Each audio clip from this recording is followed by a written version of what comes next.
Hey everyone, welcome to another edition of the Freedom Caucus podcast. Jody Heiss here with you, and really looking forward to our time together. We have a very special guest, an appointee from President Trump to the Department of Health and Human Services. Eric Hargan is the Deputy Secretary. We know it as HHS around here, Health and Human Services. Originally, you are from the big town of Mounds in southern Illinois, exactly. A town of what, every bit of 800 people? 800 people. Amazing. More or less. More or less. Okay, we won't go there too far. You went on to graduate from both Harvard and Columbia, and you have served in positions at Health and Human Services in a variety of different ways. And now as Deputy Secretary, you actually pretty much run the show. You're the Chief Operating Officer.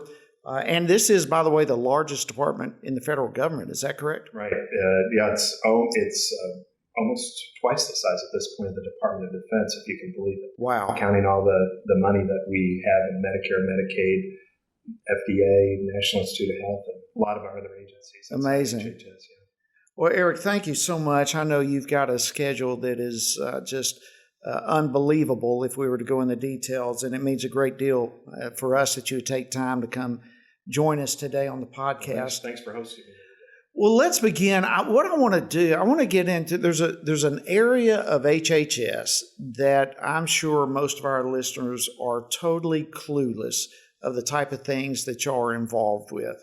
And so I want to dive into that here in just a second. Before we get there, though, no doubt one of the biggest issues on everyone's mind, not only in America, but around the world, is the coronavirus right now. I know you guys are heavily involved in that. Without going into a lot of specifics, kind of what can you tell folks in terms of what HHS are involved with right now? Well, we've got a lot of our elements of HHS that are really central to our response. CDC, based there in Atlanta, is really on top of this right now in terms of monitoring it. They're really responsible for, contagious disease monitoring and outbreak. They're doing a lot of surveillance on this, but we've got National Institutes of Health looking at it in terms of analyzing the virus. As a novel coronavirus is what it is. And we're interacting all the time with China, with our Chinese counterparts, and with really global health authorities in other countries to make sure that we monitor where it's going. We have a handful of cases in the United States right now that have come in from China. And so we are paying very close attention to the development of the disease, to see what the characteristics are, and to make sure that we can, provide the best effective response to this disease as it develops. Well, it's times like this that people really come to understand the value and the blessing that we have in this country to have the ability to resource agencies like HHS and because there's no doubt y'all will be very instrumental in whatever happens with this virus around the world, not only here in the United States. So thank you. We're often very much looked to help lead the response globally. So, many thanks to the generosity of the taxpayers and of Congress for helping to fund these responses. They're really needed in times like this. Absolutely. Well, there's another aspect of the Department of Health and Human Services that I think probably the vast majority of people are totally unaware of. And I want to dive into this. Earlier this month, I'm sure you're aware, was Religious Freedom Day. We celebrated that, and our office did some things in that regard as well. And the Trump administration, of course, rolled out a host of policies to help in this area. But what I'm sure most people are not aware of is the involvement of HHS when it comes to religious liberties. So tell us a little bit of what is the involvement. Well, there's a lot of central issues that we have to deal with in terms of in protecting the conscience rights of people who deal in healthcare. So, for example, people in nurses, doctors, and other healthcare providers that do not want to participate in procedures that violate their conscience and their religious liberty. Procedures like abortion, sterilization, and other things where the law provides clear protections for people in this case, but they've never really been enforced. So we have put in place a conscience rule that we put in place that really helps enforce 25 laws that were put on the books by Congress in years past, sometimes decades past. People don't really know that they have these rights, that they don't have to participate in these things. Also, we have a religious conscience and religious liberty division now within our Office of Civil Rights that takes complaints from people that now can call us and say, somebody's violating my conscience rights. We have a case right now, a Vermont medical center that forced a nurse to participate in an abortion. And so we're investigating that, and the state of California, which is requiring certain pro-life centers to give information about abortions, essentially providing referrals for them. We're investigating the state of California right now. These are the first of their kind, in many cases, actions that we're taking to make sure that there's an effective protection for Americans and their conscience and their religious liberty. And that's central to what we need to do as a government. Absolutely. And, the way you connect the dots there, I think when people hear you say what you just said, they're probably kind of hitting themselves on the side of the head with an aha moment saying, well, of course, religious liberties and rights of conscience are closely related to healthcare issues, right? Because there are so many issues that involve moral choices and choices of conscience and religious conviction. Right. And so many people, when you think about the central role of religious and faith-based institutions in responding to so many issues, both in terms of medical issues and providing medical care, and in terms of social services, you see that it's really central. So, for example, we got South Carolina approached us not long ago to say we had a rule that was put in place in the waning days of the previous administration that seemed to say that religious or faith-based institutions couldn't participate fully in many of our social services. They couldn't get money from HHS to carry out things like foster care or adoptions. We looked at that rule, and the governor asked us to look at it, and there were problems with that rule that was adopted. And we have given them a notice that we're not going to enforce that rule, and we're taking actions to undo that rule. Okay, let's go there. So why would the previous administration, in essence, discriminate against people of faith when it comes to foster care and adoption? Well, that was the policy of the previous administration, is that they believed that religious or faith-based providers, in some cases, were just inherently discriminating against certain groups that wanted to either adopt or provide foster care. But there are many religious providers that's part of their mission. And it's part of our mission to make sure that the constitutional rights of people are protected in this case, and that we have effective provision of foster care, loving homes, forever homes for these children. We now have gotten a record number of foster care adoptions just last year in this country, which is tremendous. And the role of religious and faith-based providers in providing those loving homes and the access to those parents who are going to adopt those children is incredibly important. We have a new adoption initiative in our department. We're trying to get 125,000 children adopted. Wow. We got dozens of states that have signed on to help us out with this. But the central role in many cases, churches, religious groups, faith-based groups, in that, it's just central to how that is done in this country. And in many cases, states and in the previous administration, the federal government had really put in place rules and doctrines that essentially discriminate against these groups. They just don't want them providing that care. You have to ask them for the motivation that they have behind adopting these policies, but it's not something that this administration is going to do. Yeah, and I can't tell you the breath of fresh air that this whole thing is, not only to me, but I hear it in my district all the time. People are so grateful for this administration recognizing that God matters, that faith matters, that what I believe matters, that having those beliefs protected in the public square really matters. And I think for a long time, I don't know if decades, plural, but for a long time, there seems to have been an increasing hostility towards people of faith in multiple ways in this country, from the baker, and we've seen all these multiple different types of hostility that's been exhibited to people of faith. And to see this administration come in and say, no, the First Amendment applies to everyone in this country. Yes. it's an amazing breath of fresh air. It's the first freedom listed in the First Amendment. And the fact that that is the constituting document of our government, that is what we have to obey in administering these programs. It is because of our fidelity to those rules and those guardrails.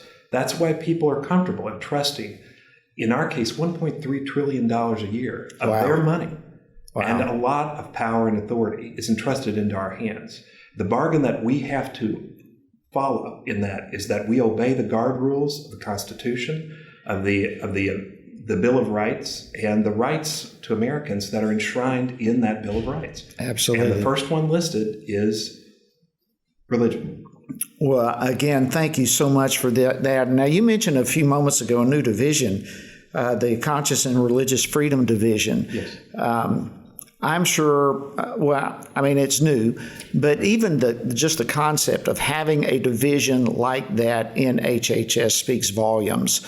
Let's go back. You mentioned it a moment ago. Why was it necessary for this to be created, and what is the mission?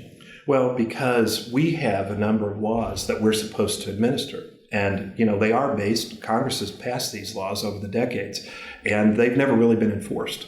And so we have to put regulations in place that allow people to see what the rules are that we're going to follow in enforcing those laws. But we're going to enforce the laws in any case, and that's how we're going to aim those. When we have 25 laws that are going to be enforced, we can't really depend on existing people that are already busy in the department to also enforce those. And we need to have people that are really trained and are dedicated to making sure that those rights and those are being enforced by the department, so that we have people that are doing those. We have people that audit our programs to make sure we're not misspending money. We have people that watch to make sure that privacy laws are obeyed. We make sure that all kinds of laws are obeyed, and we're going to make sure that these are as well. So what kind of authority does this division have? You're talking about making sure that these laws are enforced. Does this have enforcement authority with them? What kind of authority do they have? Well, so it depends on the law in question. So some of them have more sort of spelled out stringency, and some don't. And we're putting regulations in place that we're obviously going to have to go through the process of making sure the regulations are in place, and that if they're challenged, which they are, that the courts, we get past sort of the courts to be able to put these in place that'll really spell out exactly how we enforce these laws. But they range in a great matter from very sort of like laws that have a great degree of that don't have a lot of stringency or a lot of detail to ones that have far more detail. So yeah, we have the ability to investigate and sort of ask for money back from people who violated it, that have spent money that they shouldn't have spent, that have grants that they shouldn't have, or administering them in the wrong way. So the point is, at the bottom line, you're taking this seriously. Yes. And so this division is to help keep it a priority, yes. The protection of conscience and religious liberty. Yeah, and we have people right now that we're engaging in settlement discussions right now with states and other institutions that are seeing that we're serious about these laws and are coming to the table and agreeing we're not going to allow these kind of practices to go on anymore. So that's really heartening, is that we have people understanding when it's spelled out to them for the first time that they're violating the law by putting these rules and restrictions in place over people of faith, people who have conscientious objection to participating in these kinds of things. So we've got, I think, it's early days for this. We're about a year plus into the foundation of this division, but we have a lot of great people involved in it who are dedicated to making sure that really, as I say, the first freedom is being enforced and being taken seriously by HHS. That's awesome. Another thing that's been rather amazing here just in the past several days is the fact that this president, President Trump, is the first president ever to attend and speak at a March for Life. That's clearly, I think it marks him as the most outspoken pro-life president that we've ever had. And again, what many people, I'm sure, are not aware of is the involvement of HHS. You guys have been on the front line of this battle and defending life for a long, long time. Right. Explain a little bit of the role of HHS with life. Sure. So, yeah, absolutely. I mean, I was there at the march, and I was there in the crowd watching him and cheering him on. And it was a very, I encourage everybody who hasn't seen the speech to download and take a look at what he said. Because it's very inspiring. It's inspiring to those of us who are in the administration to have somebody who's leading us, who is, articulating for us the fact that we are going to protect the unborn and we're going to protect the most defenseless. We do a lot of things on this front. If you saw at the very beginning, we did what, Republican administrations have always done, the Mexico City rule. We're not going to participate. We're not going to sort of fund international organizations that promote abortion as a method of family planning. But we've done a lot more than that. We strengthened the Mexico City rule, but we also went beyond that. We have done, for example, we put a rule in place in our Title X program, that's a family planning program, that makes sure that we don't have sort of an unwitting subsidy of abortion. That's a lot of how we're doing this. We're making sure that we don't mingle things that aren't meant to be mingled. So, for example, some abortion providers, we believe, had family planning parts, but they had been kind of commingling money that was for the program we fund, that's family planning, and also maybe some of that money was subsidizing abortion. So we put a rule in place that said you can't sort of put these two functions together. And so the Title X rule came out. Now some of the abortion providers have simply exited the program. Wow. They're simply not taking the money rather than go through I think for them, the trouble of obeying the law. Because we don't fund that money. It's restricted from that. It's not money for abortion. It's money for family planning. And so we've separated those two functions, required our grantees to separate them. And that means that now people can be assured that their tax dollars aren't going to subsidize abortions, because that's not the intent. And that's exactly how Congress structured the program. And we're going to carry the program out, faithfully execute the law. That's what we're supposed to do in the executive branch. Beyond that, we also have allowed states that have restrictions on abortion to be able to have their Medicaid programs, to give them waivers so that they are not inadvertently, their tax dollars at the state level are not spent to subsidize abortion in those cases. So previously, states, until very recently, didn't have that open waiver so that we would, sort of allow them openly not to have to spend their tax dollars to subsidize abortion. In other cases, when you look at the Affordable Care Act, we had situations where the insurance companies under the ACA in the previous administration really weren't telling people who were buying these insurance policies. They weren't saying, do these insurance policies cover abortion as well? In other words, are your premium dollars going into a pool that is also being used to provide coverage for abortion? Now we're going to make that plain. People who go onto the website are going to say, you can buy a policy that provides it or buy a policy that doesn't. You're going to know ahead of time what that is. And you're going to get if people choose to choose a policy that does that in accordance with the law, and this was the law that was passed, they're going to get a separate bill that says you're going to pay separately for that coverage. Wow. That's great. So we're making sure that people aren't having to subsidize or cross-subsidize those kinds of things in there, and that is, and again, in accordance with the law that was passed. And so we're again carrying that out. But that's what the intent of the American people is, and I think that has been very strongly reiterated over and over again in the laws that have been passed out of Congress over the years. Well, Eric, I just want to say thank you again for your incredible leadership. Deputy Secretary of HHS is an enormous weight to carry on your shoulders, and you are carrying it out in such a way that the American people are proud of you. And we here on the Freedom Caucus podcast want to take a hat off and say thank you for the incredible leadership that you're providing at HHS. Well, thank you, Congressman, for all your support. Thank you for your leadership on these issues, because we couldn't do it without the support of you and the other leaders in Congress to help. We have to have those laws, and we have to have those kind of things for us to carry this out. on behalf Absolutely. of the American people. Well, we're all in this thing together, and we appreciate you taking time to be with us and to be able to bring this kind of information to the American people who I'm sure were not aware of this type of involvement that HHS has on religious liberties and life and a host of other things. Unfortunately, folks, our time has run out. I know that you have thoroughly enjoyed our discussion with Eric today. If you have liked this, I'd encourage you to rate and subscribe, review this program on iTunes or SoundCloud. We always appreciate hearing from you in that regard. As always, you can keep up with us on Facebook at facebook.com/Freedom Caucus and on Twitter at Freedom Caucus. Until next time, hope you have a fantastic remainder of your day. Again, thank you for joining us. Eric, thank you for joining us. Have a fantastic remainder of your day, everyone. We'll see you next time.